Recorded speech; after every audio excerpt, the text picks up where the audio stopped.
5 تا مغازه من رئیسشون بودم، هر 5 تا ورشکست شده بود. اگه میخواستم کارای خاص باشه که شعور داشته باشی دنبال زن بودم. اگه میخواست بگی مرد بیشعورن. آره اتفاقا همیشه اون پیرمرده که داره رو میفهمی، چون وارد میشه با دستبنداش و دو تا دارن باهاش راه میدن و یه دونه فراری پارک کرده جلوی در، همه اونو میفهمن اتفاقا. سلام برای بکس یوتیوب، سهیل اقتصادی هستم. امروز با سهیل، واقعا اسم قشنگی ما بود انتخاب کردن، دمشون گرم. آقا داستان سهیل اینه که یه آدمیه که 1 سال خورده ای اومده کانادا و خیلی الان حرف زیاده که کانادا و آمریکا و اروپا و آلمان همه بدن و همه نمیدونم فراری شدن، همه دارن برمیگردن و اینا، و یهو شانس زد و ما با هم آشنا شدیم. بعد گفتیم یه دونه ویدیو بگیم راجع به این موضوع، کسی که اومده اینجا چطوری این حرفاست. قبل از اینکه اینو بگم من میخوام واسه داستان چیزو تعریف کنم سریع. اولین باری که من با خودم ور رفتم با خاطره پسرعمم بود، چون با پسرعمم دودل بازی میکردم. بعد گفتم چقدر دلم می‌خواد پسرعمم اینجا بود. بعد گفتم چشامو ببندم فکر کنم اون نیست. بعد چشامو بستم دیدم کار میکنه. من اولین ور با خودم با چیز خاطره پسرعمم گفتم برای تو بگم حال کنیم. جالب بود. خب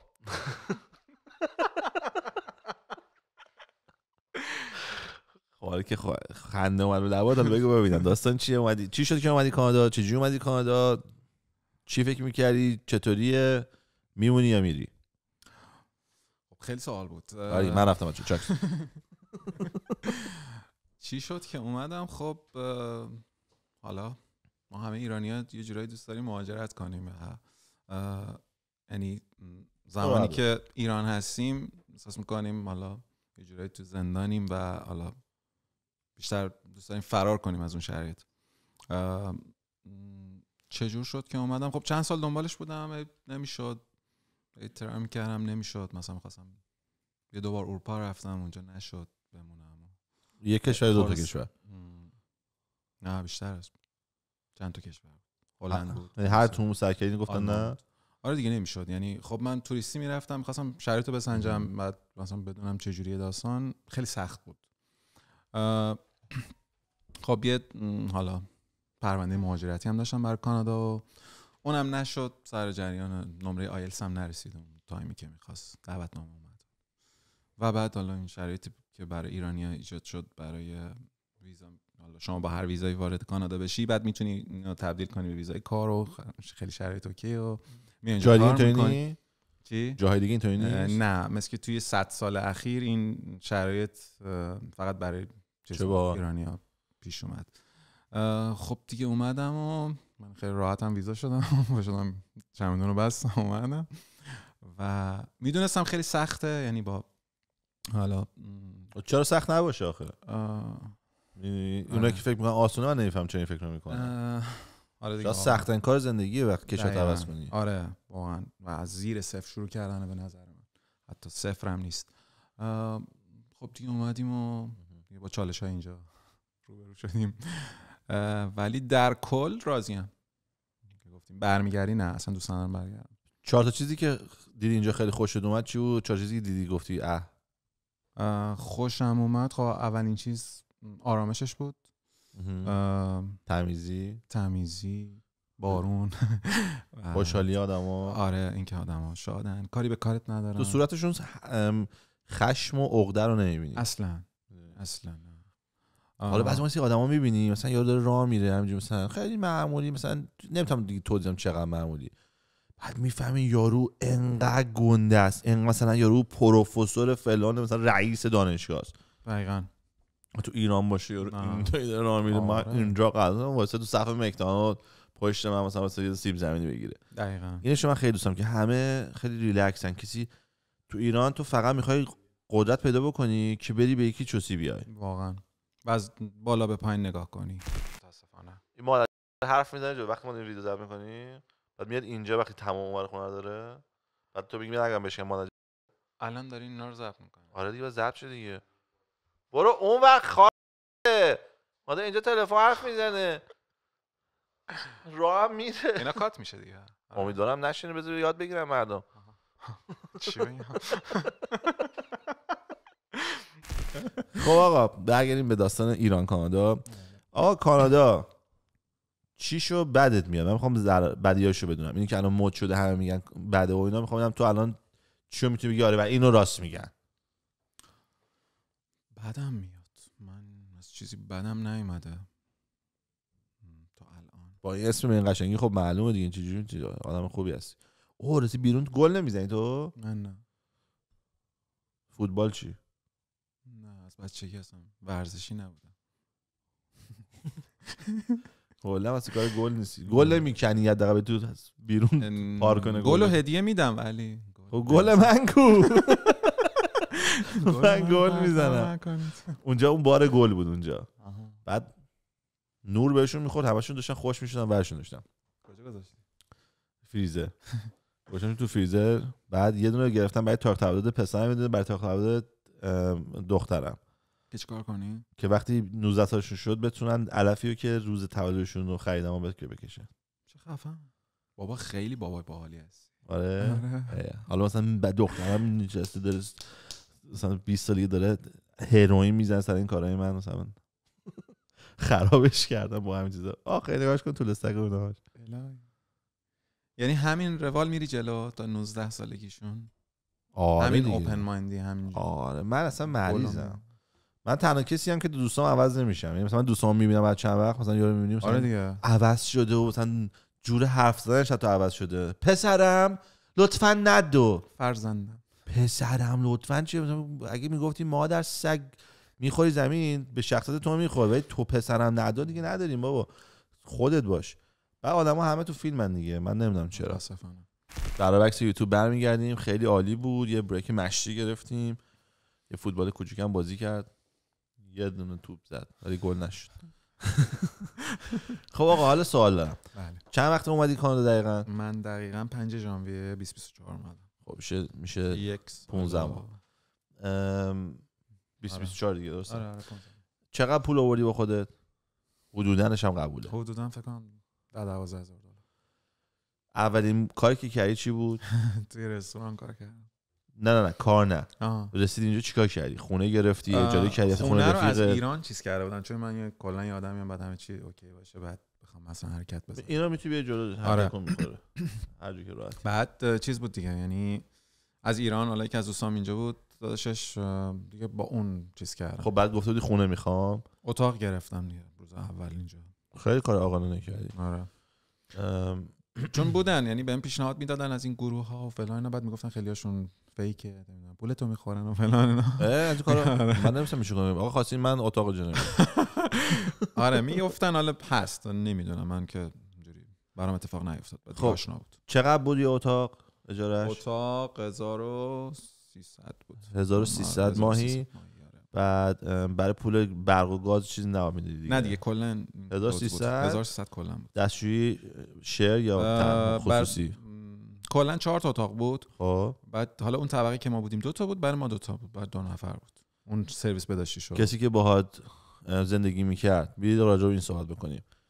بیشور بود یا آدم سوی بود؟ راستش نه خوب بودن، بچه‌ها خیلی خوبی بودن. یکیشو که اتاقش چسبیده بود به اتاق من، شاید هفته یه بارم من نمیدیدم، مثلا همش 2 اتاق زندگی میکرد یا دانشگاه بود مثلا نمیدیدم. خیلی خوب بود. یعنی اون سالن فقط برای من و حالا اون دوستم بود، اصلا کسی نمیومد. بعد خوب تمیز میکردین اونجا رو؟ برنامه داشتین یا نه؟ آره برنامه داشتیم. نه برنامه داشتیم. بعد این برنامه رو صاحبخونه گذاشته بود یا خودتون شروعتون رسیده بود؟ من اومدم این برنامه بود، من رعایت میکردم. ولی حالا کجا شروع شده؟ فکر میکنم آخه صاحبخونه هم ایرانی بود، خیلی حساس بود رو خونش. خونش رو جدید خریده بود، خیلی حساس. خودش هم تو خونه بود دیگه؟ میومد در ازگاهی سر میزد بهمون. ولی خودش زندگی نمیکرد؟ نه اونجا زندگی نمیکرد. نه خونه رو خریده بود ولی اتاقی اجاره نمیداد. آره دیگه 4 تا اتاق داشت، یه خونه 3 طبقه بود، 4 تا اتاق داشت، 2 تا توی نورث ونکوور. توی نورث ونکوور. یعنی 4 نفر رو 4000 دلار پول میگیره. 6000 دلار میشد دیگه تقریبا. آره. اون موقع اجاره اون خونه چنده فکر می‌کنی؟ اگه بخوای خونه رو فقط اجاره کنی 4000 دلار 5000 دلار همین حدود میگفت. بعدم که چیز شد گفت میخوام همه رو یه جا اجاره بدم به یه خانواده مثلا.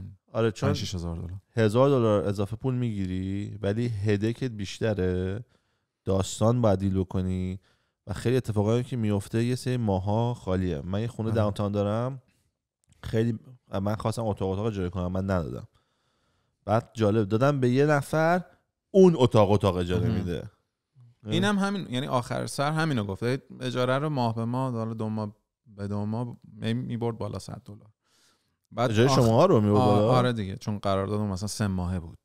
اوه چیزی که بستم. آره چه اسکم قوی. آره بعد گفتش که بیان یه جا بگیرین شما، مثلا به اون دوست من گفت بعد شما خودتون اجاره بدین که همه مسئولیتش هم برای اون باشه دیگه، که ما قبول نکردیم. حالا اونجا بالا چه جالب. آره حالا منو ببین مثلا یه نفر ببین میخواد اتاقش اجاره بده، ببین چیکار میکنه، میاد 3 ماه قرارداد میبره بالا، همین داستانی خود تعریف کردی. آره دیگه. حالا من یه نفر بهم زنگ زد، گفت آقا من خونم تیراندازی شده، پلیس من از خونه انداخته بیرون، یعنی خود دیگه نمیتونی مگه توی خونه زندگی کنی، از همین امروز این خونه بعد بریم بیرون. خونه نه جا ندارم دیگه، لولم هم اینه کسی به من خونه نمیده، میتونم بیام پیش تو؟ حتی اینا رو من نگفتی. گفت من یه مشکلی پیش اومده میتونم بیام پیش تو؟ گفتم شو. اومد پیش منو، یکی چند وقتی موند، بعد دیگه قرار بود مثلا یه هفته‌ای بره، یه هفته نرفت، یه هفته شد یه ماه نرفت. بعد یه ماه من گفتم آقا من اینجا خیلی راضیم و اینا، اگه شما اوکیین من اجاره بدم بمونم همینجا. من خود فکر کردم، گفتم که اوکی، ماهی یادم نمیاد $400 $600 بده برای اتاق، ولی غذا هم توشه، گل و مشروب هم توشه. بعد این حسا بلند میشد، میخورد، میکشید، اشغال میکرد، میرفت بازی میکرد، میومد اینجا. من تقریبا ماهی مثلا $700 پول غذاشو فقط میدادم. اینم پسر عمت بود؟ نه بهت میگم یه آدم رندومی که یه بار دیدم کمک ما رو خواست. دمت گرم. یکی میاد اونجوری حواسش هست، میگه ماهی $100 یکی $100 3 ماه میکنه تو پاچه یارو، یکی اینجوری. آره اینجوری بود. خارج سرویس. خب من که خودش میومد یه خورده چیز بود مثلا. آدم اصلا چیز میکنی نه؟ آره دیگه، مثلا در کلیدو داشت میومد. اوه دیگه اصلا در نمیزد نه، چون میگه خونه اتاقا رو اجاره بدم. بعد میومد مثلا میگه چرا مثلا این حالا به قول خودش ریسایکل ها رو شما نبردید؟ خب ما میبردیم هر روز که نمیشه. نه من میگم مثلا ریسایکل منو پر میکرد، بعد رو در دیوارم میچید. نه بابا ما یه سبد داشتیم، من میومدم اونا رو میبردم. همونم گیر اصلا آقا تو زندگیتون مثل من پپه نباشین، مثل همین یارو که این فلان بچه‌ها میذاشته باشین. امروز هم دیدمش، اونا برندن. اون برندن. به خدا میگم اصلا خوبی تو این دنیا واقعا عجیب معنی شده. خیلی خب اومدی پس برای جا رفتی یه خونه گرفتی، ماه $1300 برای اتاق باید پول بدی. فکر کنم تو کلامتون 2 ماه اول 1300 دادم، بعد شد 1400، بعد دوباره شد نمیدونم 1450 همین چیزی. همون تایمی که مثلا 5-6 ماه من اونجا بودم، 2-3 بار کرایه رو، یعنی من یه رو دیگه جا نگه دارم میتونم یه مقداری پولی بگیرم. یعنی $20 به من میده 20 شاید یاد میگیرم شما زرنگ باشین. خب بعد این شد جات. حالا میخوای تکون بخوری بری این ور اون ور، برای این گفتی به اتوبوس یا سریع پریدی رو ماشین؟ نه اتوبوس. از نظر اتوبوس من آخرین باری که اتوبوس سوار شدم 24 سال پیش بوده. افتضاح بود. دقیقاً همین کارو کردم. گفتم آقا میخوام یه روز با اتوبوس میخوام برم نورث ونکوور، همونجوری که تو زندگی می‌کردی یا می‌کنی. و از خونه خودم باید یا پیاده راه رفتم تا برسم به ایستگاه. ایستگاه رفتم یه ایستگاه دیگه. اون ایستگاه رفتم یه ایستگاه دیگه. اونجا سوار اسکای ترین شدم رفتم داونتاون. از داونتاون سوار یه اتوبوس شدم رفتم سیباس. بعد سیباس سوار یه قایق شدیم رفتیم اونور، پیاده شدیم سوار یه اتوبوس دیگه شدیم رفتیم یه جا دیگه. بعد یه 10 دقیقه پیاده رفتیم رسیدیم به اون خونه کسی که می‌خواستیم بریم. چند ساعت راه بودیم؟ اصلا نمیدونم کل روز دیگه برای یه روز کامل شد. و اون آخرین بار و اولین بار بود که من سوار اتوبوس شدم. من گفتم که خب این جزء بازی نیست. میخوام ببینم 25 سال گذشته بهتر شدن یا نه هنوز همون مزخرفی که بود. نه بستگی داره آخه مسافت چجوری باشه. خب اگه محل کارت با خونت نزدیک باشه، مثلا کارت هم نورس باشه، خب با یه خط میتونی مثلا جابجا شی نهایت. یه چیزی بهت بگم البته حرف همین داستان اتوبوس. بله. توی چین سیستم اتوبوسشون انقدر قویه اصلا نمیتونم باید توضیح بدم، یعنی واقعا برام سخته باید توضیح بدمش. فرض کن خونت اینجاست و میخوای بری من بهت زنگ میزنم میگم من اومدم مسافرت. میگی کجا؟ میگم این هتل. خب بله. بعد تو میخوای از خونت بیای اونجا، نه یکی نه دوتا، 4 تا اتوبوس جلوی خونت وای میسته و همین 4 تا جلوی اون خونه هم وای میستن. فرق این 4 تا چیه؟ یکی از اتوبان میره، یکی از وسط شهر میره، یکی از اون ور وسط شهر میره، یکی نصفشو تو شهر نصفشو تو اتوبان. که اگه مثلا می‌خواستی اونجا وایسی خیارم بخری، اونجا مغازه است، میتونی تو پیاده بری مثلا تو مارکت خیار بخری، بعد صبح صبحش بری. اگه می‌خوای بعد من فکر کردم که خب مثلا اولین بار اتفاق افتاد، من فکر کردم من شانس آوردم، گفتم ای چقدر جالب، چون من دارم از اینجا میرم اونجا، خیلی معروفه، اکسپو داشتم میرفتم، گفتم اینترنشنال اکسپو آبیسی دیگه، همه اتوبوسا میرن اونجا، این به خاطر اینه که من میتونم این برم اونم. بعد یادم به یکی گفتم آقا مثلا می‌خوام کفش بخره زنمون، کجا بخره؟ گفت یه مال هست اونجا کفش فروشی. بعد زدیم دیدیم 4 تا میره.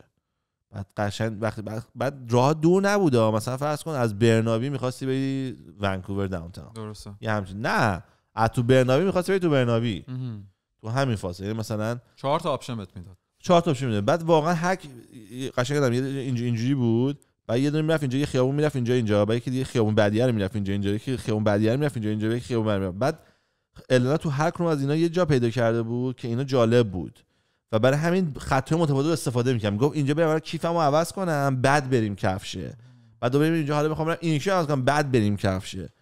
بعد اصلا باورم نمیشد. بعد رستوران میرفتیم همین داستان، مغازه جدید پیدا می‌خواستیم بکنیم همین داستان، خونه یکی می‌خواستیم بریم همین داستان.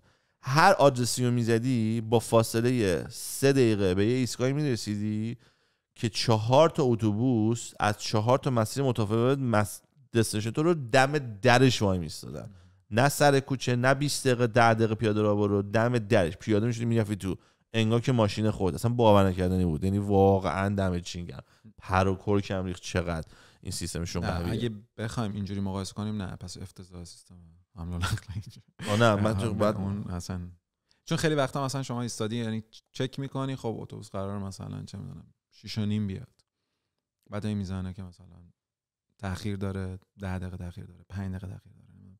بیشترین تأخیر چقدره؟ بستگی داره دیگه. بعضی وقتا خیلی که تو گرفتی فکر کنم مثلا خیلی وقتا من جا موندم، مثلا یه تایمی رو گفته من رفتم زودتر اومده، 2 دقیقه زودتر اومده، 3 دقیقه زودتر اومده. بعد ما هم که دقیقه 90 میشه.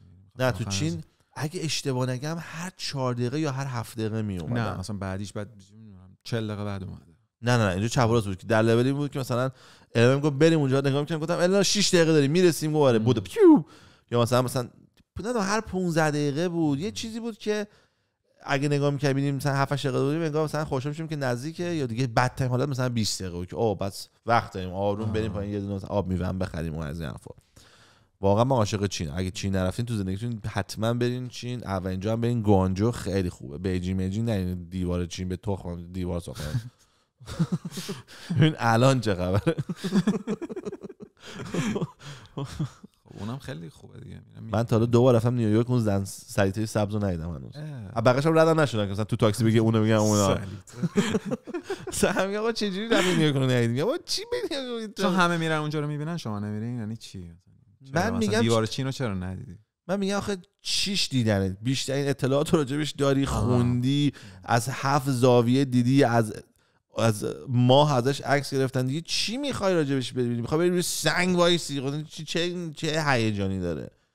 ولی وقتی میری توی یارو اینجوری میکنه بعد پول حساب میشه، بعد میگی چطوری فهمی؟ میگه اینجا یه پامو اسکن کرد. این برای من جالبه. 1000 سال پیش یه میمون یه دونه سنگو برش گشته اینجا. ما به تو خواهم واقعا چه اتفاقی افتاده؟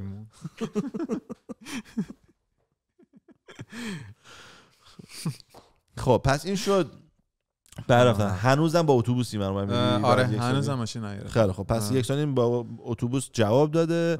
و البته بگم که من محل کارم با خونه الانم خیلی نزدیک، فکر کنم 3-4 دقیقه پیاده روی. یعنی این شانسو دارم. شاید اگر خیلی شانسه. آره دورتر بود مجبور بودم مثلا ماشینم بگیرم. خب این خیلی خوبه. پس الان تکنیکلی خرج زندگیت هست $1500 برای خونه و الان هنوز همونجایی؟ نه عوض شد. خونه خودتی یعنی تنهایی یا کسی هستی؟ نه الانم هم خونه دارم چون گرونه دیگه نمیشه. پس چی کار کردی؟ خونه گرفتی؟ اتاق اجاره دادی؟ یه خونه گرفتیم شیریم دیگه. با رفیقت گفتی بیا اینجا آره دیگه بگیر. با هم رفیقم. اون خیلی باحاله. من یه بار با یک دوستم کار کردم خیلی حال داد. آره یعنی اون از ایران داشت میومد گفتم بیا خونه من تو جا بیفتی. یه 6 اومد پیش من. حتی اونم تنگ‌بازی میگه من نمیام. گفتم دود من بچگی با هم خیلی دوست بودیم. گفتم من تمام زندگیم آرزو بوده با تو هم خونه باشم. از صبح بلند شم تو خونه باشی هر روز. دیوونه. آره بعد اومد چه حالی هم کردیم. واقعا یه 6 ماه 9 ماه زندگی کردیم.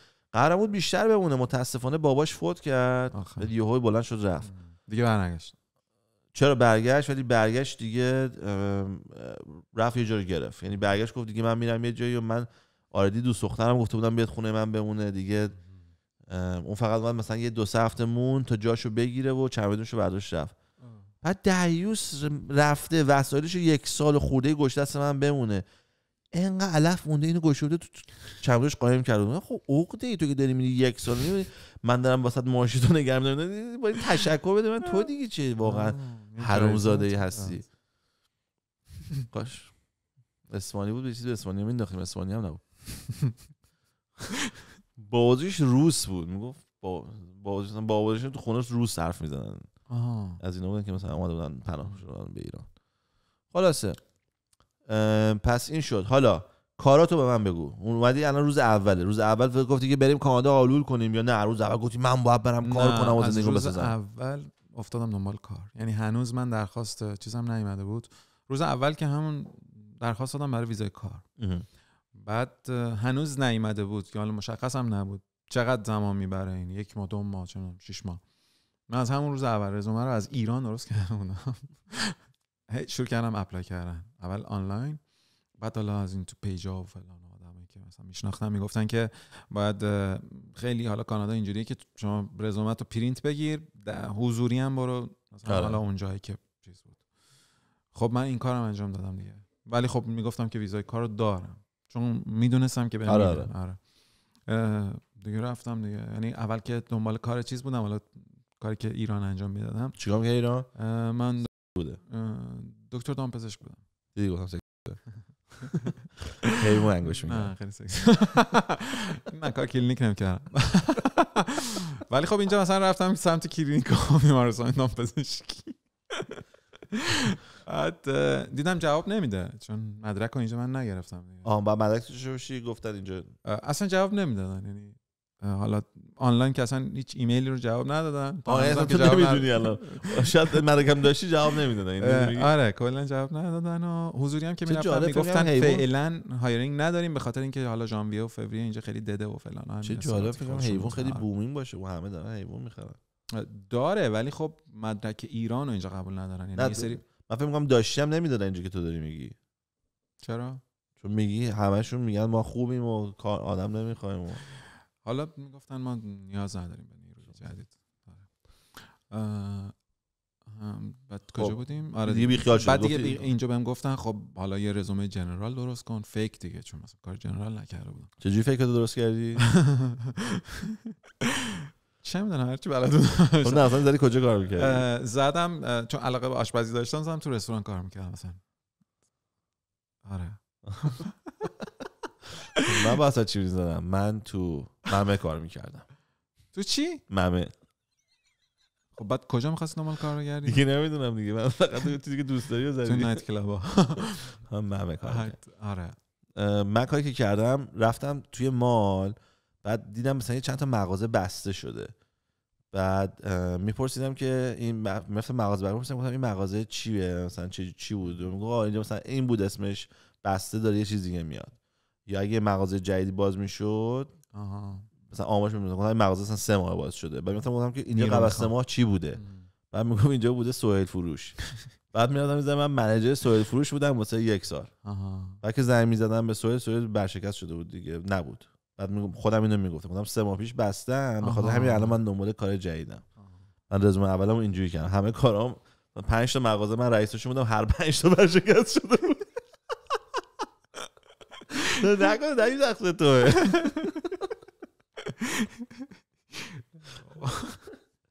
یه نفرم رفتم یه مغازه بعد همین فکر کردم خیلی زاید همه مغازه بسته. رفتم یه مغازه بعد یه جوری فهمیدم، دوستم کار می‌کرد، جوری فهمیدم که مثلا منیجرشون 6 ماه اونجا کار میکنه. بعد رفتم زدم اونجا 1 سال پیش کار میکردم. گفتم این میگه من نمیدونم، من 6 ماه اومدم اون موقعم رکورد بکنم چیزی نگه نمی‌داشتم، همین کاغذ مغازه بود. آره. بعد اصلا خیال راحت بود. الان نبود که بره بزنه میگه نه. خیلی خوب. نه خودشون هم میدونن که این رزومه چیز دیگه، یعنی مثلا نمیدونم، حداقل ایرانی‌ها میدونن. من که وقتی برام رزومه میومد بعد استخدام میکردم تقریبا میدونم فقط خط اول میخونی.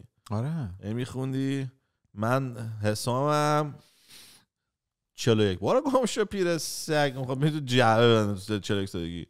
من حسامم 22 سالمه. اوکی بگو حسام میبینی آدم حسابی نه. بعد میومد بچه جوونی مثلا معلومه همینا مثلا خوابانش سیگار کشید تو ماشین. گفتم نه تو 20 سالگی سیگار میکشی قبل از بیا جاب اینترویو تو آدم نیستی، برو بابا. اصلا مهم نبود. این قبلش مثلا من المپیک ریاضی مدال طلا گرفتم به تخم، اصلا هیچ چیز اهمیت نداشت. چی مهم بود؟ همین چند سالشه، مرد یا زن. اگه میخواستم کاره خاص باشه که شعور داشته باشی دنبال زن بودم. اگه میخواست بگی مرد بیشعورن. آره تجربی دیدم. اگر میخواستی حمال باشن و مثل وردارن و این مرد. ولی اگه میخواستی بگی آقا این جوار بشمار، اگه سه تا شد به ما خبر بده، باید خانم بود. خانم‌ها همیشه حواسشون بود، میدونستن چیه، منطقو میگرفتن، دو تا چیزو با هم کنترل میکردن. پسر همیشه گاو گاو. مرسی. خب بعد حالا اومدی خونه رو گرفتی، مووت شدی، کار اول چی شد؟ توی رستوران گرفتم. کدوم رستوران؟ اسمش میخوای بگی تبلیغشون بکنیم یا نه خوب نبودن؟ نه خوب بودن، اتفاقا خوب بودن. یه رستوران توی نورسایم کار. چقدر پول میدادم؟ بعد تو خودم ساعتی فکر میکنم $17 بود. بعد فول تایم هر هفته 40 پول بود یا نه از اون که به زور حالا 4 ساعت بیا برو؟ جوری بود که برنامه نداشت. من از این دوست نداشتم چون برنامه مثلا هفتگی هم حتی بهت نمیداد. یعنی صبح زنگ میزد میگم امروز بیا، صبح زنگ میزد میگم امروز بیاد، شبش زنگ میزد میگم فردا فلان روز بیاد، 2 روز قبلش زنگ میزد، صبح میگفت عصر بیا. این آقا این کثیف ترین کاریه که یه صاحب مغازه یا صاحب بیزنس میتونه انجام بده. یعنی از این کار کثیف تر نمیتونه بشه. ببین تو باید یه سری وقت بدی. من خودم که اومده بودم اینجا، این قانون کانادا، الان کسی میخواد بگه ایران یا دهاتی از این کارو میکنن، نه. من اولین کمپانی که کار میکردم براش اسمش نه اولین کمپانی که نبود ولی یکی از کمپانی که براش کار میکردم اسمش بود ادی باور که خیلی کمپانی معروفی بود، لباس میفروخت. هنوزم هستن ولی یه زمان خیلی معروف بود. بعد اینا بده اسکیجول میدادن، میگفتم مثلا دوشنبه و چهارشنبه و جمعه بیا. اونو میدونستی. بعد 2 روز در هفته هم میذاشتن تو آب نمک. بهش اسمش بود آنکال. میگفتن جمعه و مثلا شنبه یک شنبه هم آنکالی. آنکال تا 1 ساعت قبل از ساعتی که اسکیجول شدی بهت میگفتن. یعنی اگه 2 شدی تا 1 بعد دست به خواهی واسه که اینا زنگ میزنن میگن. بعد گفتم این چه مسخره بازیه دوزیه. و هر وقت با مجرم دعوا میکردم میگفتش که نه همین ناراحتی کویت کن برو این حرفا. و من اونجا همیشه گفتم من وقتی که رئیس شدم و من آدم‌ها رو استخدام کردم هیچ وقت این مسخره بازی رو روشون در نمیارم. من ساعت میدادم همیشه ثابت بود. میگفتم آقا دوشنبه چهارشنبه جمعه این ساعت تا این ساعت آفیسین. ساعت رفتنتون بین 12 تا 2 تعطیل میشین. بستگی داره چقدر اوردر اومده باشه. اینو نمیدونیم. اگه کسی با این مشکل داره یا مثلا میخواد دقیق بدونه میتونی 12 بری. اونی که هست میتونه بیشتر واسه کار کنه پول در بیاره. هیچ وقت هم هیچ کسی مشکلی نداشت. ولی این کار خیلی احمقانه است که و اصلا من نمیتونستم برنامه‌ریزی کنم برای هیچ روزی. بعد می‌نشستم به قول شما حالا صاحب بیزنس فقط باید تو این کسی که رئیس بیزنس فقط باید نشین ریخته باشه. چون رئیس بیزنس یعنی همیشه مثلا ان واسه بیزنس که صدا بود. اونجا یه مدیر که بود اینجوری مثلا بعد بهش میگفتم خب هفتگی حداقل برنامه بده من بدونم مثلا آقا چه میدونم شاید یه روز بخوام برم بیرون، یه روز بخوام دوستم ببینم، من بعد برنامه بدونم که برنامه هر روز تو یکی چیزی میگفت فاش درست میشه. نشد روز به روزم بدتر شد که من دیگه حالا از خب این بیزنس حتما ورشکست میشه. حالا نه هنوزم هستش میدونم بود. حالا ببین شاید ورشکست نشه ولی تو دنیای من اگه تو یه رستوران داری سال 2020 سال 2030 یه دونه رستوران داری هنوز تو ورشکستی. فهمیدی؟ کسی که میاد یه رستوران، من روزی که بیزنسمو شروع کردم 10 تا مدل جوهر داشتم. روزی که بیزنسم تموم شد 400 مدل جوهر داشتم. خب اگه من بعد از 10 سال هنوز 10 تا جوهر داشتم تو میگفتی خب تو ورشکستی. نه من ماهی دارم $3000 پول دارم. دادا تو احمقی نمیفهمی. کسی موفقه که از 10 برسه به 500. اگه تو 10 موندی تو آدم نیستی. اون یارو که هر روز صبح الان یه نفر هست اینجا تو شهر خودمونه، یه نونوایی داره، خیلی هم قویه و مثل سگ نون میفروشه و همه مغازه نون اونو میفروشن و اصلا وضعش خوبه، ولی هر روز ساعت 5 صبح باید بره اونجا مثل یه حمال اینا رو ورداره بریزه آرد بزنه سر و صورتش بره تو دماغش عطسه میکنه سفید میپاشه بیرون. میدونی باید وایسه بغل تنور تو تابستون عرق بریزه، بعد شب میاد خونه مثلا $2000 میزنه تو حسابش.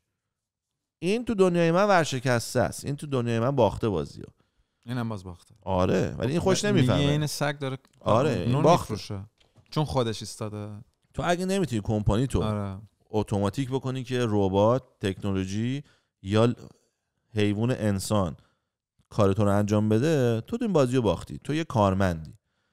تو فقط ربات بعد نیروی کار انسانی چی میشه؟ ما چی میشیم؟ به چپ آدم‌ها چی میشه؟ اصلا مهم نیست. هیچ وقت اینجوریه که یه هوبیات غیب بشه. چون وقتی کامپیوترش میاد میگفتن اگه کامپیوتر بیاد همه اینا که میشینن صبح تا شب شعر می‌نویسن چی میشه؟ الان چی شدن؟ من کار دیگه میکنم. نه خب دیگه کاری نمونه. خب اگه به اون لول برسیم دیگه پول می‌مانی میشه. چون وقتی تو به اونجا برسی که دیگه همه کارا ربات میتونن بکنن، دولت میاد میگه آقا مثلا ربات میخرن به همتون غذا مجانی میدم. این مغازه هست توشون همه چی هست، همش هم ربات درست میکنه، کاستش از صفر.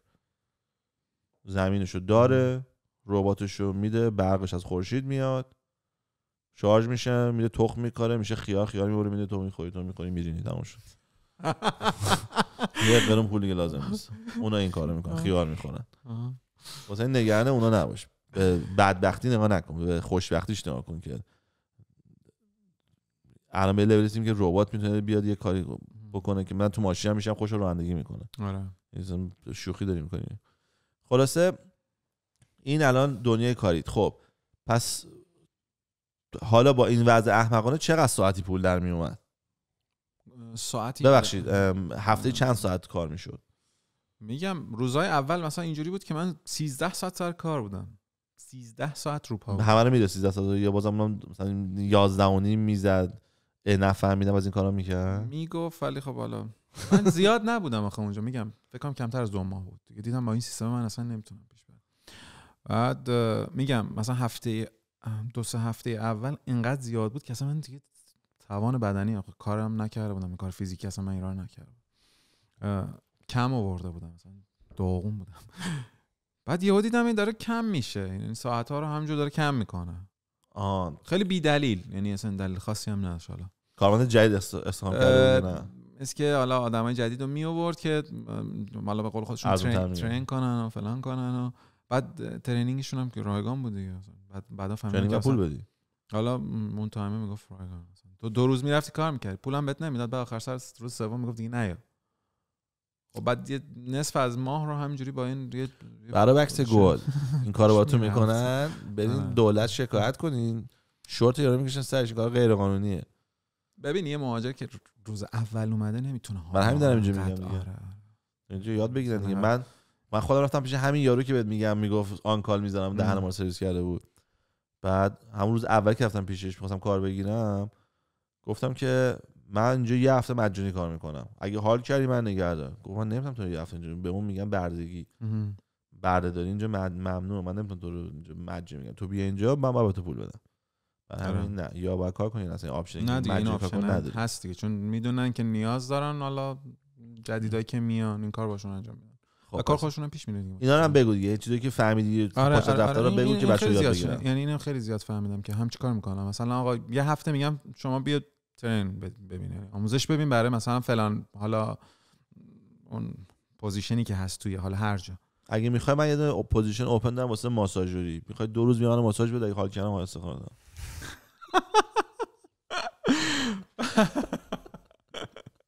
از آشپزخونه ماساژور. خب بعد اون طرف بنده خدا خب نیاز داره دیگه، اول مهاجرتش هم از خیلی خوشحال میره اونجا که مثلا بعد یه هفته حالا چیز شه. خب بچه جدیدی که نیاز دارن میان ماساژوری من استخدام شدن. خب حالا کار بعدی چی شد؟ بعدیش رفتم توی کافه.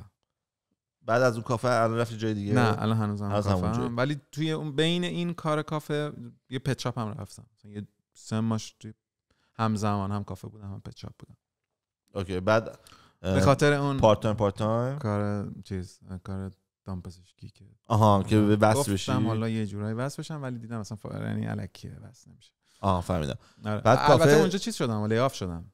گفتن آره. که دیگه نمیخوایم آره، چون که نمیخوایم. ساعت نداریم.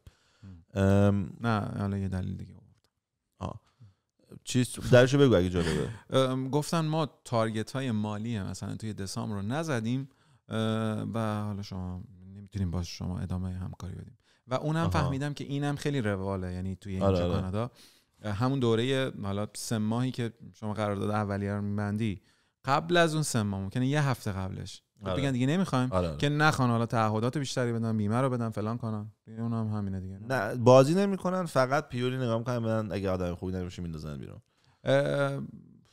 یعنی اکثر کمپانی‌ها اینجوریان که من خیلی شنیدم که اینجوری نیست، یعنی خیلی‌ها رو بی‌دلیل شاید عوض شده. میگم من اطلاعاتم مال 25 سال پیشه. برای من احساس کردم یه خورده نجات پرستانه بود اون حرکتی که زدن. آره حالا بگم چه بودن، هندی بود منیجر اون حالا جایی که من کار می‌کردم و همشون هندی بودن. یعنی بچه‌ها به من میگفتن چجور عجیبه مثلا چجور هندی‌ها مثلا تو رو چیز کردن. حالا چون تو نورس بود گفتن شاید مثلا ایرانی اونجا زیاد بوده فلان اینا، و این که مثلا حالا آپشنی داشت که خیلی هم اولش میگفت که مثلا دکتر دامپزشک فلان نمیساره، چون سری کارهای مثلا خدمات کوچولوی پت من انجام میدادم اونجا و تنها دامپزشک اونجا بودم. بعد چیز شد دیگه، خب همشون هندی بودن، هندی‌ها رو نگه داشت، من و یه خانومی که کانادایی بود، یه دختر خانومی بود، ما دو تا رو با هم لیاف کرد به خاطر حالا چیز مالیش. و یه چیزی که مثلا خیلی عجیب بود، یه دختر هندیه بود با ما مثلا ترین شد، 1 هفته موند، بعد یه مشکل پیش اومد برگشت هند، فکر کن 2 ماه هند بود، اون برگشت سر کارش، اونو نگه داشت، یعنی 1 هفته اومده بود ما رو بیرون کرد بدون بعدم گفت اصلا من از کارتون راضی بودم فلان بودم، هر جا میخوایم برین اصلا شماره خودم هم بدین و فلان. آره دیگه رئیس بازی بوده دیگه. حالا من رئیس اونوری بودم، من سر کارم یه دونه ایرانی نداشتم، همه مال من غیر ایرانی گریز.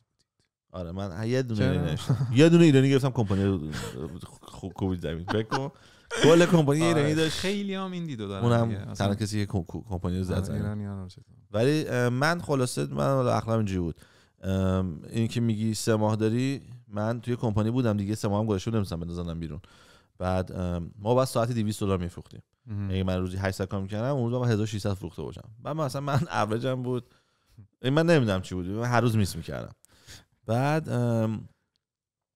مثلا بعد میس می‌کردم مثلا 400 میفروختم.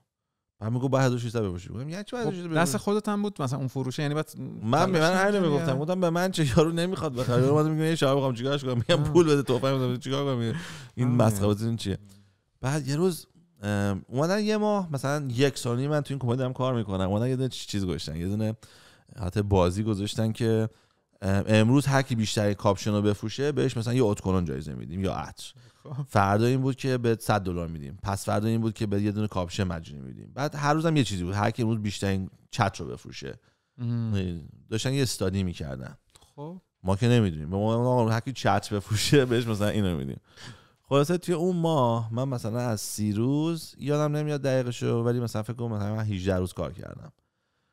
تو اون 18 روز من همه رو بردم، هر چیزی که جایزه داشت من بردم. خب یه روز با یه دختره به اسم کلین رو یادم قشنگ با هم مساوی فروختیم، یعنی اون 5 تا فروخت منم 5 تا فروختم. خب بعد یه منیجر داشتیم اومد گفتش که اوکی شیر خط میندازم، اونم بردم، یعنی اون مثلا شیر انتخاب کردم، اون خط شیر اومد. خب بعد همین قشنگ یادم اینو. بعد خیلی دیگه چیز بودم که مثلا میرفتم تو گفتم همتون بخوابید زمین مال منه، جایزه چیه امروز. خیلی دیگه شاخ شده بودم. یا منیجر مغازه و اونی که شیر خط داخت، نه رئیس اون و رئیس اون که مثلا ماهی یه بار میاد تو مغازه، دارن من صدا میکنن. بعد که من دارم میرم طرف چیز، جفتشون دم در وسط عصبانی دارن من نگاه میکنن. من میگم این منطقی نیست. من الان مثلا فکر می‌کنم من این جایزه اضافه بدم، میگن تو خیلی باحالی، داستان چیه؟ بعد رفتم اون پشت رو، یارو گفتش که تو توی ماه گذشته 18 تا از مسابقه ها رو بردی. گفتم میدونم.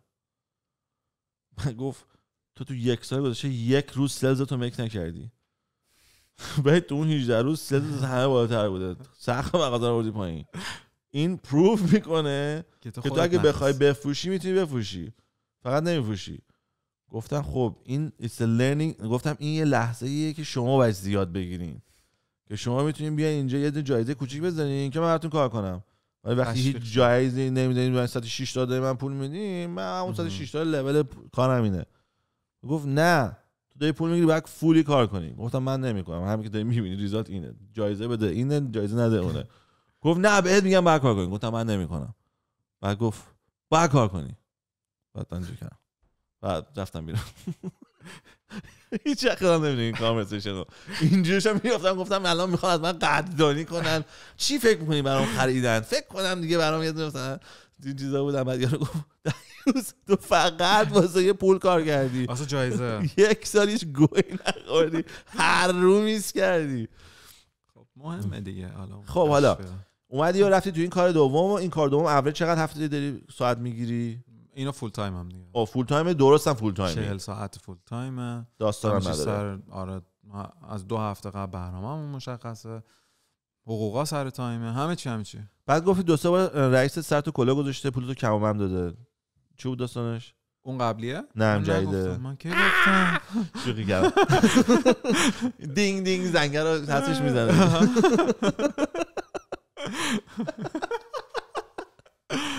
خب گفتی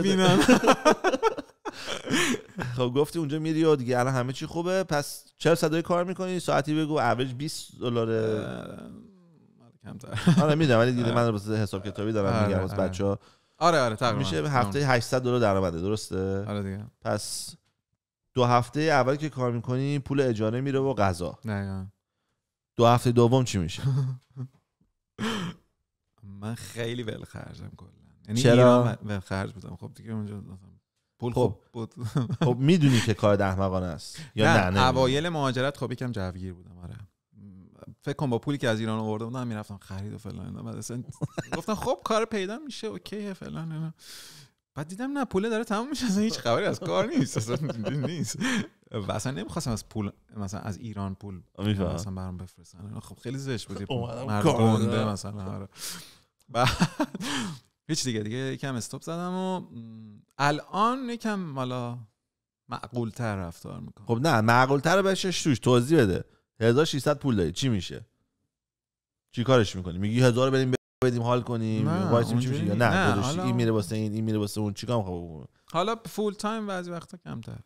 خب بگو $1000 اضافه در ماه. آره خب خرج میشه دیگه. مثلا چه میدونم نه چی میشه؟ کتاب میخری، آیفون رو آپدیت میکنی، لباس آره لباس و اینا که میگیرم معمولا. ولی خب مثلا کنسرت میرم، کنسرتایی که دوست داشتم، تفریحات سالم چیز خاطر ساز خیلی. آره اصلا دوست داشتم دیگه. حالا همه ما خب چرا حالا پس اینا موردی البته ها. ولی خب نه من قرم اینه به تو الان خودت گفتی که بعضی هفته 40 ساعته، بعضی هفته کمتر 40 ساعت. خب پس یعنی یه ماهی 1600 سود داری، یه ماهی $1000 سود داری یا اضافه پول داری، هر چی کسیش میخواد بذاری.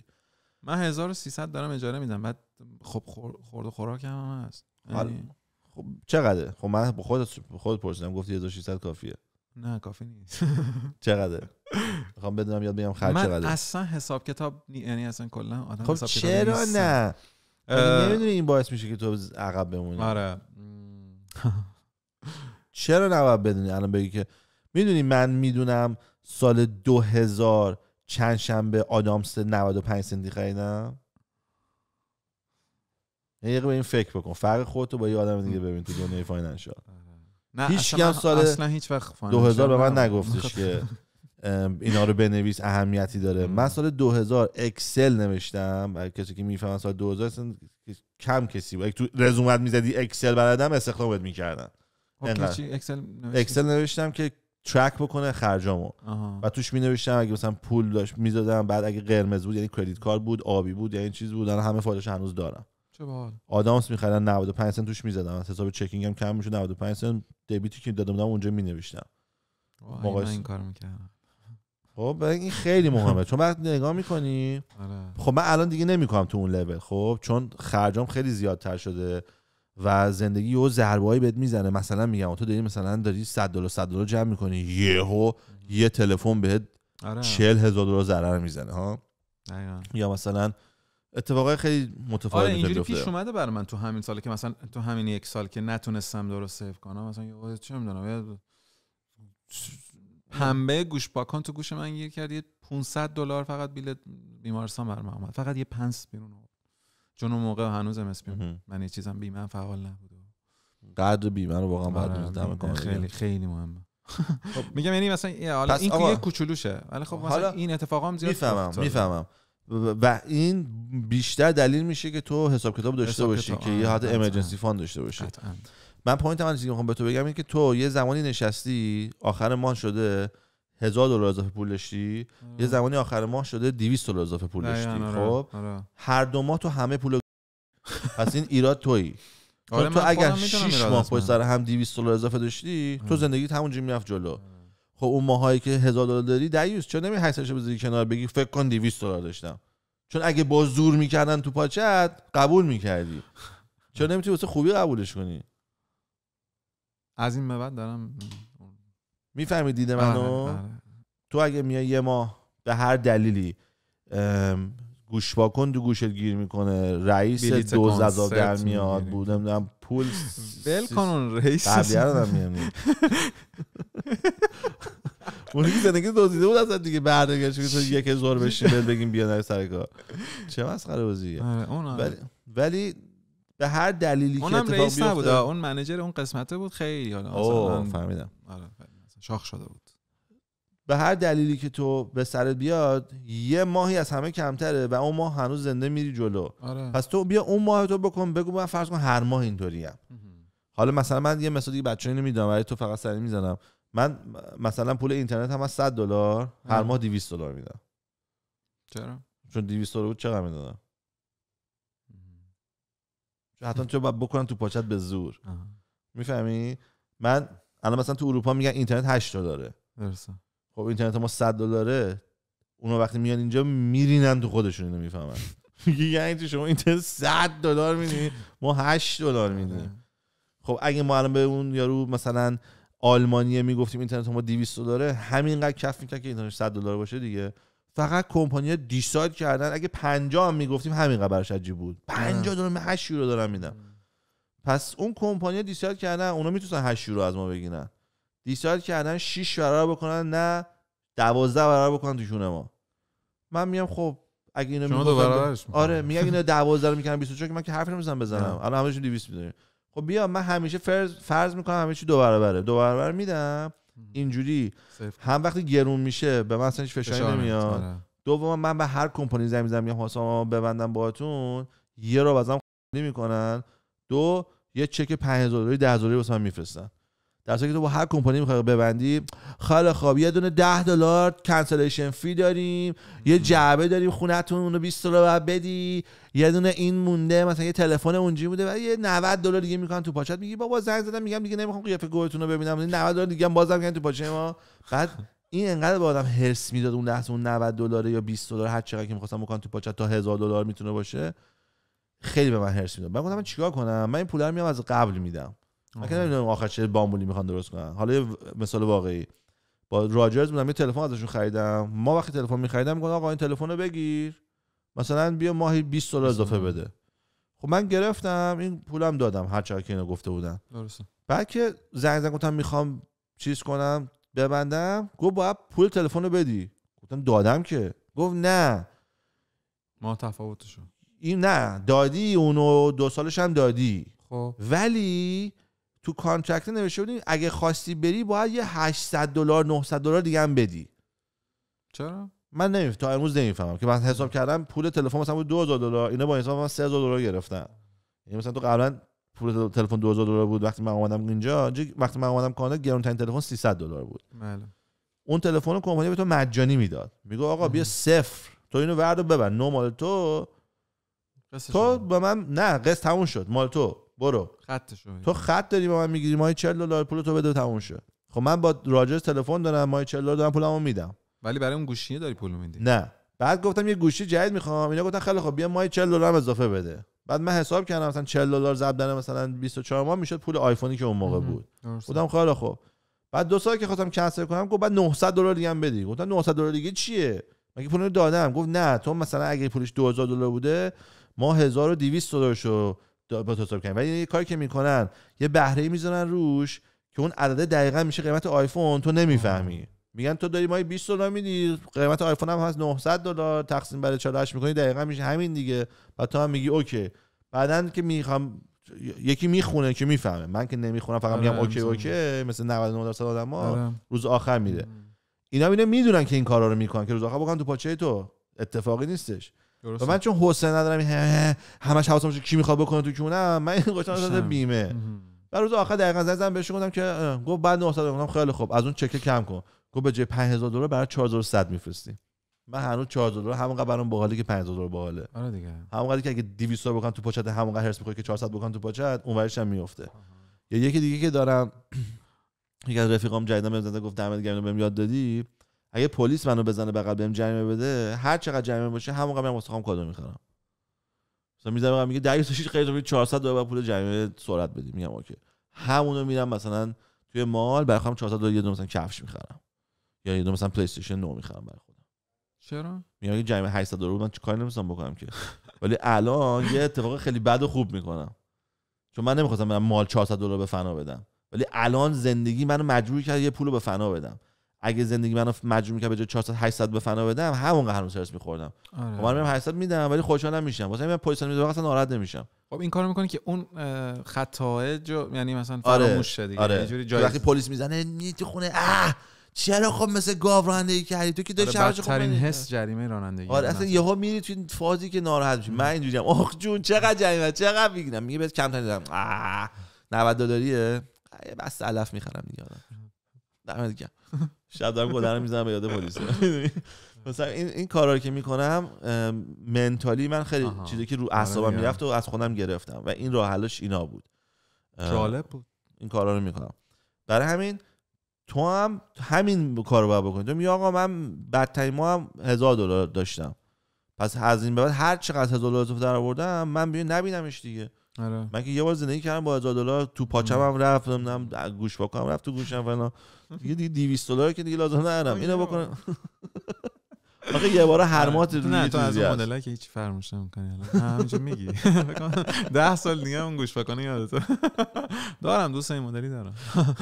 بچه‌ها سوال من گوش پاکنه رو قایم کنی خودشون میکشه. نه دارم همچنان استفاده می‌کنم. کورسشو برداشته.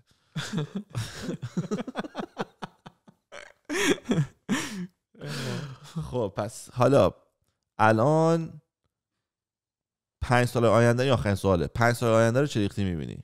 یعنی الان با همین چیزی که داری میری و داری پولی در میاری می‌بینی خونه بخری، می‌بینی ماشین بخری، می‌بینی ببینیم چی میشه اگه کار بهتر. من دوستم ببینم نظر خودت چیه، اصلا بهش فکر نمی‌کنی الان داری فقط میری؟ چرا بهش فکر می‌کنم؟ نه همینجور بری که اصلا به چیزی نمیرسی، چون من الان دغدغه پی‌آر شدن رو دارم. آره از حالا اصلا فکر رو از خرج تو هیچی نمیدونی. آخه پی‌آر خیلی ربطی به چیز نداره، خرج نداره. بعد کثافت خرج تمام زندگیه. مهمترینه. نه خب با این اینجوری که اصلا قبول نیست. خونه خریدن توی کانادا که نمیشه که. من رفیق دارم با کار جنرال درآمدش هست $300,000. خب $1 آخر ما پول نداره. اگه تو حواست نباشه ببین ما چاغالیم. خب حالا هر چیز زودتر بخوای قبول کنی به نفعته. تو لیگ چاغالا به دنیا اومدی. اگه بابات مثلا شاهزاده بود، مامانت نمیدونم مثلا میس یونیورس بود که مثلا یه شخصی مثل ترامپ بود گرفته بودش، لیگ چاغالا نبودی. حالا که لیگ چاغالایی، تو لیگ چاغالا 99.9% تو لیگ چاغالا میمونی. خب حالا یه چاغالی مثل تو $2,000 در میاره، یه چاغالی مثل دوست من $300,000 در میاره. ولی چون ما تو دنیایی که در واقع چاغالیم، چیزی که تو دوست داری همونقدر میتونه تو رو بجزونه که دوست دارم. مثلا میگم تو میری ساعت $10,000 میخری، اون میره ساعت $200 میخره. آره دیگه. تو یه ساعت دارین. چوسی تو واسه منه چون $2,000 واسه من خیلی خفنه، چوسی اونم واسه رفیقشه که واقعا $200 براش خیلی خفنه. یعنی اگه همون قدری که من تعجب میکنم رفیق اونم همینقدر تعجب میکنه اون نمیگه مثلا واو، نه اونم دقیقاً همین. تو باید $2 خرج کنی که من بگم وا، اونم واسه که دوستش بگه وا باید $200 خرج کنه. یعنی فیلینگش هم یکیه. حالا من فقط باشه پول از بین بره، پول از بین میره، ولی هدف شواف نیست. یعنی برای خودمه، برای دل خودمه بعضی وقتا، اکثر وقت. خب نه، دل خودت به دل 67 سالگیت بسوزه که برمیگردی میگی سوال دیوز جوان بودی، پول داشتی، یعنی حمالا خرج کردی، وقت منو پولارت تو سوگو نکردی. آخه یه چیزی هم هست، ما یه بار زندگی میکنی، یه بار جوونی. من الان شاید مثلا ساعت $200 رو دوست داشته باشم، شاید 10 سال دیگه اصلا دوست نداشته باشم. این اصلا چرا بره؟ حتما دوست داری. برو الان تو خیابون پیرهن واسه من بیا ساعت $200 دوست نداشته باشه. $200,000 رو که آره، $1700 بیار. نه حالا مثلا چه میدونم یه اکسسوری پیرمرد مثلا 60 ساله که چه میدونم دستبند دست نمیگیره. چرا؟ پیرمرد خیلی کم اتفاق میفته. چرا؟ چون ندارن. چون مثلا توی دیوس زندگی کردن، دش دستان میخوادن پول نداره بخره. اتفاقا همیشه اون پیرمردی که داره رو میفهمی، چون وارد میشه با دستبنداش دو تا مثلا باهاش راه میدن و یه دونه فراری پارک کرده جلوی در، همه اونو میفهمن اتفاقا. خب حالا این هم پیرمرد به سن 40 سالگی نرسید، افتاد مرد، حسرت چه میدونم یه چیز کوچولو به دلش مون چی؟ اون چی؟ چند تا تو از این دیوس رو میشناسی؟ میدونی من چند تا از تو میشناسم؟ 8 بیلیون. خب چند تا از اون مدلی میشناسی؟ هیچی. خب همین دیگه. خب 99 خورده چاقالیم. نه همه کسی که دارن حال و حولشون رو میکنن همیشه دارن حال و حول میکنن، هیچ سنی حال و حول وای نمیسته. تو الان ساعت دوست داری، 10 سال دیگه میز دوست داری، این چوبش 120 ساله، بعدش نقاشی پیکاسو دوست داری، بعدش خاویار دوست داری، بعد دوست داری بری تو باهاماس آفتاب بخوره، یا نه میخوای تو ونکوور تو رین آب بخوره تو صورتت. یه علاقه ای داری تو، علاقه تموم نمیشه که او من 45 سالم شده علاقه هم تموم شد الان تازه پولدار شدم چیکار کنم. تغییر وجود نداره. ولی خب من الانی که دوست دارم نمیدونم. بعد دارم میگم تو، من نمیگم بیا خودتو زجر بده. نه تو که خودتو دوست داری و هر کاری دلت میخواد بکنی، وقتی یه ماه $1800 در آوردی، یه ماه $2500 در آوردی، تو $1800 گریه میکردی تو هر روز خونه که وای من بدبختم چه ماه 2500 نیست. من همین دارم بهت میگم دیگه. بعد میگم اون ماه که 2500 در آوردی چرا مثل 1800 زندگی نکردی؟ من نمیگم خودت زجر بده، میگم دیگه خودت کون خود نکن. خیلی فرق داره این دو تا موضوع. تو داری خودزنی میکنی. آره. این ما چقدر در 1800 بگا میدیم، این ما چقدر 2200 بگا میدیم، این ما چقدر 2500 بگا میدیم. او دندونم هم گوش رفت تو گوش پاک کن، رفت تو گوشم $500 هم کم داریم. ول نمیکنه. میدونی تو بیا یه گوش بکن تو دندون، خلال دندون. یا تو هر کاری بعد بیاد برمیاد دیگه. فکر کنم یه بار حالا ایران بودم شکست خلال دندون. اونم داستان شد. کلا چیزا رو میکنی تو دیگه در نمیاد، یا تو تعمیر کنید و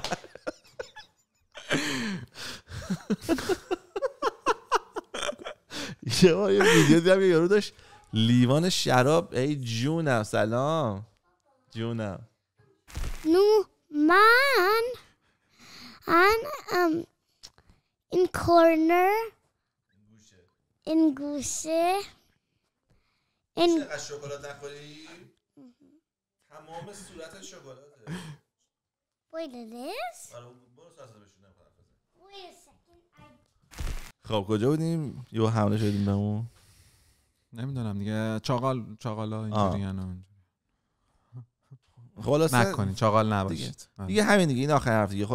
اصلا میتونه اونجا تموم شه ویدیو، یعنی فقط اینجا آخرش رو. خلاصه حرف اینه که همیشه خوشی هست، همیشه همه میخوان خوشی کنن و دوباره تکرار میکنم چون ما جزو چاقالا هستیم خوشیامون همیشه لیمیتده. یعنی تو پیرمردم که بشی دلت میخواد بری تو پارک، دلت میخواد مثلا تو پارک بهتره بری یا مثلا مسافر بری، نمیتونی، باید بری پارکی که ماکسیمم میتونی. واسه همین میخوای کاری کنی که حداقل اگه الان داری مثلا تو وسطا توپ میزنی، هرچی میری بالاتر بتونی بهتر و بهتر توپ بزنی. مثلا اگه الان میری مسافرت با هواپیمای معمولی میری، میخوای یه کاری بکنی که شانس این که وقتی مثلا 67 سالت به بعد شد بتونی با فرست کلاس بری بیشتر باشه تا اینکه نه. مثلا میگم پدر من که الان مثلا 90 سالشه، خب اگه آپشنشو داشت دلش میخواست همه هواپیمایی که سوار میشه رو فرست کلاس سوار بشه. بله. اگه نمیشه فقط مالیه، هیچ منطق دیگه ای نداره. درسته. می‌دونی چی میگم؟ آره یا جوون نه، من اگه بیلیونرم بودم مثلا تو سن 35 فرست کلاس سوار نمی‌شدم. گفتم نه من نمی‌دونم $20 اضافه پول بدم. ولی وقتی 90 سالته 80 سالته پا درد میگیره، امکان داره سکته کنی، بخاطر لختگی مثلا جونت در خطر بذاره که اون موقع خب اگه داشته باشی میگی میدم. میدونی یا باش میگی 2 سال یه بار فرست کلاس میرم. یه سیستمی واسه خود پیاده میکنی وقتی حساب کتاب داشته باشی. وقتی حساب کتاب داشته باشی بهش نمیرسی، اگر به اون پولی برسی که به فرست کلاس میرسه با خود فرست کلاس پول رو بگاه میدی، چون دوباره حساب کتاب نداری. میفهمی چی میگم؟ میگه هر هفته بریم فرست کلاس، تو هم بیا بشین بابا دادا، بگو امیدم بیاد بشینه فرست کلاس، یه چاقال نشستی فرست کلاس، تو 80 تا گذاشتی که مثلا ما عقب میشد همونقدر خوشحال بودیم، ما فرقی نداشت. من خدا امید که یه دونه ویدیو باشه هستش فقط 45 دقیقه به مادرش فوش میده. امید به مادر مهدی فوش میده، مهدی به مادر من به مادر امید. خیلی قشنگه ویدیو رو، اگه خواستین نگاه کنید میذارم تازش اینجا. دمتون گرم. جاکس.